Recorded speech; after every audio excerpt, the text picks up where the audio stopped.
ভারতের নির্বাচনে জনগণের মতামতের প্রতিফলন দেখা গেছে। দেশটির গণতন্ত্রের অভিযাত্রা অব্যাহত রয়েছে বলে মন্তব্য করেছেন পররাষ্ট্রমন্ত্রী হাসান মাহমুদ। ভারত বাংলাদেশের সুসম্পর্ক বজায় থাকবে বলে আশা প্রকাশ করে তিনি বলেন, প্রধানমন্ত্রীর আসন্ন ভারত সফরে দেশটির নতুন নির্বাচিত সরকারের সাথে নতুন পুরনো অনেক বিষয়ে আলোচনা হবে।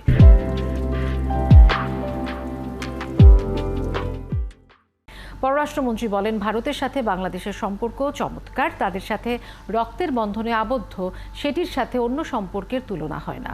চীন আমাদের উন্নয়ন সহযোগী, বাংলাদেশের যে পররাষ্ট্রনীতি সবার সাথে বন্ধুতা, এই নীতির কারণে এক দেশের সাথে সম্পর্কের কারণে অন্য দেশের সাথে সম্পর্কের উপর প্রভাব পড়ে না। হাসান মাহমুদ আরও বলেন, বাংলাদেশের বিরোধী দলের উচিত ছিল ভারতের বিরোধী দলগুলোর মতো গণতন্ত্রের ধারা বজায় রাখা, যেন দেশের যে কোনো সংকটে একসাথে কাজ করা যায়, কিন্তু আমাদের দেশে তা হয় না।